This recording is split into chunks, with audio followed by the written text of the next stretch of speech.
Muy buen día, mi querido Juan.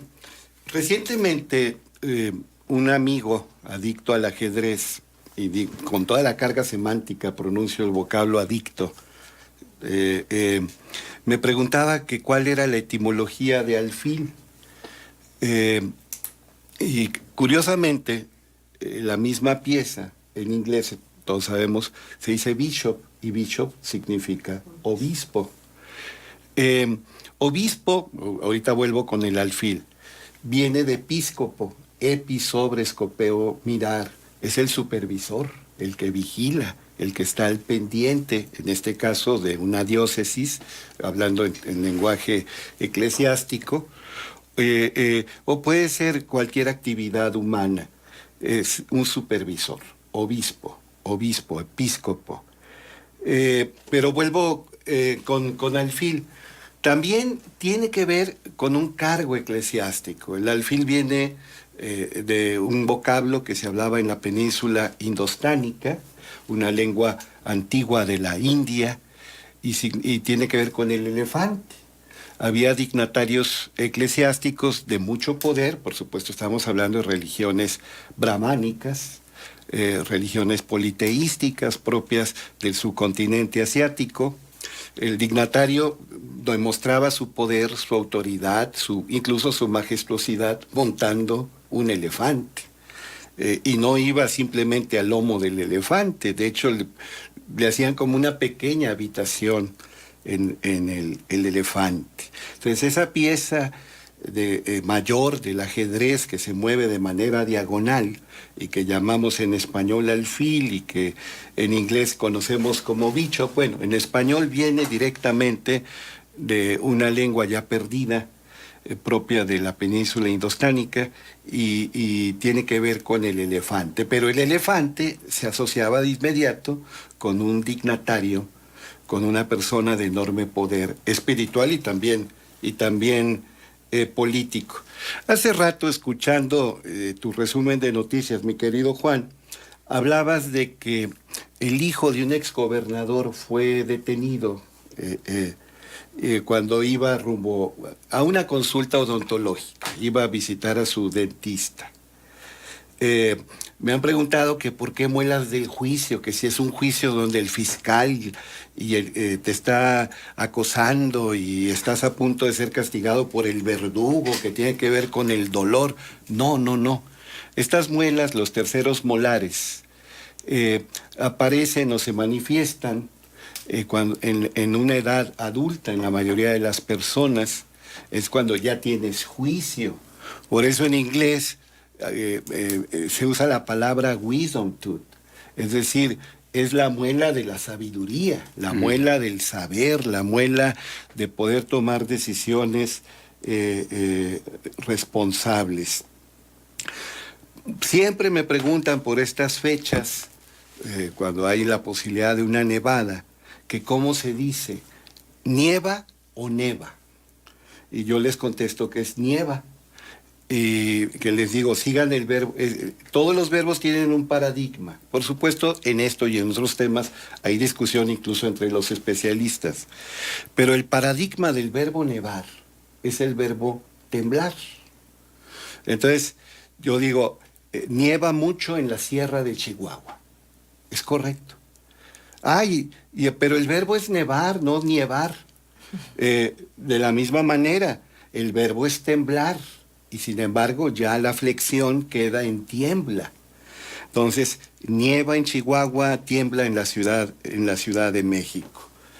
Y ya que estamos con estos modelos, hay que acordarnos que hay verbos que por costumbre, por escucharlo tantas veces mal usados, se nos queda el uso incorrecto, nos contagiamos e incurrimos en el uso incorrecto. Un verbo muy famoso por la incorrección frecuente en su empleo es el verbo satisfacer. Entonces, yo satisfaceré, escuchamos, o el presidente que hoy asume satisfacerá los deseos de la población oprimida de México, satisfacerá. No, se conjuga como el verbo hacer. ¿Cómo dices en futuro? Él hará. Entonces, en futuro del verbo satisfacer es satisfará. Y el pretérito, él hizo. Entonces, el pretérito de satisfacer, él satisfizo. Entonces, no le quepa la menor duda, el modelo, el paradigma, el ejemplo que enseña el uso correcto de la conjugación del verbo satisfacer, lo da el verbo hacer. Y ese, la mayoría de las personas sabe conjugarlo. Y que la raíz es la misma, facere, hacer. Sí, facere, factum, hacer, efectivamente. Otra, que ¿cuál es la diferencia entre alcalde y alcaide? Me han preguntado. Bueno, todos lo sabemos, o la mayoría lo sabemos, pero me preguntaban por algo más. Alcaide normalmente es el director de un reclusorio, el director de un penal, de una cárcel, de un centro penitenciario, alcaide. Y el alcalde es sinónimo, por lo menos aquí en México, de presidente municipal. El alcalde de Torreón, don Jorge Cermeño Infante, el presidente municipal. Bueno, pero viene de cadi, que significa juez. Fíjate cómo tiene que ver con la muela del juicio. Juicio en el sentido no solo de dictar sentencia, de someter a un examen para determinar culpabilidad o inocencia, que sí lo implica, por supuesto que sí, pero va más allá, sabiduría. Entonces, se le consultaba al que tenía mayor sabiduría, tenía mayor juicio, es alguien que estaba en su sano juicio, alguien que ya puede juzgar. De ahí que se le diera con el tiempo una función estrictamente legal o jurídica, pues ya eso vendría después, pero tiene que ver otra vez con saber, con sabiduría. Alcalde y alcaide semánticamente comparten el semantema, cadi, y cadi es la persona que tiene saber y que puede tomar decisiones justas merced a ese gran saber. Y empiezan las peregrinaciones. Dicen que en México son un mal necesario. Yo soy creyente y soy católico. Recuerdo no hace mucho haber estado en Monterrey y vi cómo una peregrinación que convocaba una gran cantidad de personas solamente tomaba un lado de la calle, no invadía toda la calle, ni afectaba mayormente la vida cotidiana de la gente. Bueno, pero ¿a dónde quiero llegar? Hace años, en compañía de dos cultísimos amigos, Carlos Manuel Huereca y un hombre, tú lo has de conocer, se llama Luis Aspepico, visité una librería que dirigía un hombre sapientísimo, siempre vestido de blanco. Seguramente ustedes los conocieron en el ICITAC. El profesor Lasalle. Yo lo iba a decir su nombre porque él es el profe por antonomasia del ICITAC. Sabía mucho de psicología, de neurología y de mil temas. Entonces, ve que entramos a su recinto y le dice, a ver, mi profe, dígame la etimología de peregrino. Pues estaban las peregrinaciones a todo lo que daban. Y le regalo un libro. Órale, me dijo Luis, dila tú. Yo no era mi interés sacarle un libro, pero le decía, pues es muy sencilla. Per normalmente es a través, aunque él decía que peri venía de entorno, alrededor, pero aquí es per, es el que atraviesa. Ager significa campo. Entonces el peregrino es el que atraviesa el campo, el que recorre enormes distancias. Ese es el peregrinaje. Bueno, con el tiempo le dimos la connotación de alguien que recorre enormes distancias por un motivo religioso o de carácter espiritual. Pero, por ejemplo, los migrantes son peregrinos, no turistas. El turista conoce perfectamente el itinerario, tiene donde pernoctar, tiene los recursos necesarios para el trayecto. Puede haber contingencias, pero normalmente viaja seguro y cómodo. El peregrino no. El peregrino corre todos los riesgos, está sujeto a las inclemencias del tiempo, el frío de la madrugada, el calor ardiente de las 3 de la tarde, peligros de asalto, peligros de atropellamiento. Entonces, vamos a acordarnos de estos peregrinos, no solamente los que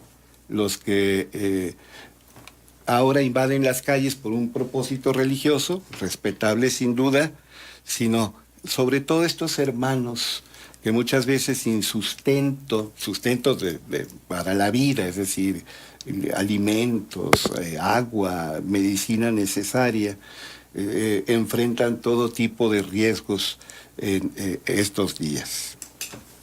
Bien, tenemos preguntas para ti por parte del auditorio. Precisamente a propósito de esto que estabas hablando del peregrino, a través de esta pregunta, que si peregrino está relacionado con el vocablo inglés pilgrim. Es un equivalente, es exactamente un equivalente, y se habla, por ejemplo, de los peregrinos que llegaron en el Mayflower, los pioneros. Sí, es un sinónimo. La etimología la voy a averiguar, pero me atrevo a asegurar, con riesgo de estar equivocado, de que es exactamente la misma.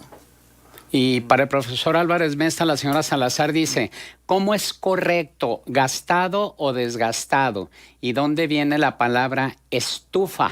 ¿Será que viene de estofado? Pregunta la señora Salazar. Sí. Usted lo infirió bien, de estufa y estofado. Mire, gastado y desgastado. Gastado normalmente se refiere a presupuesto, a conjunto de bienes, a patrimonio,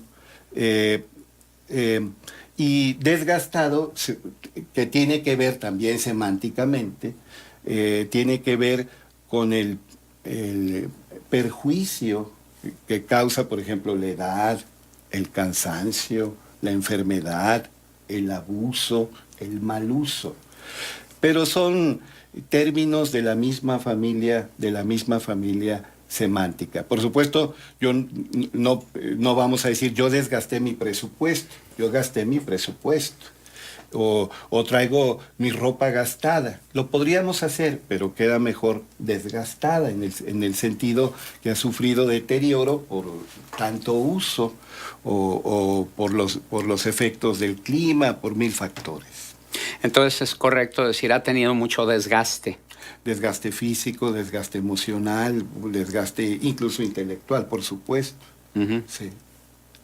Bien, ¿algún punto de contacto, Antonio? Antonio Álvarez Mesta, @hotmail.com.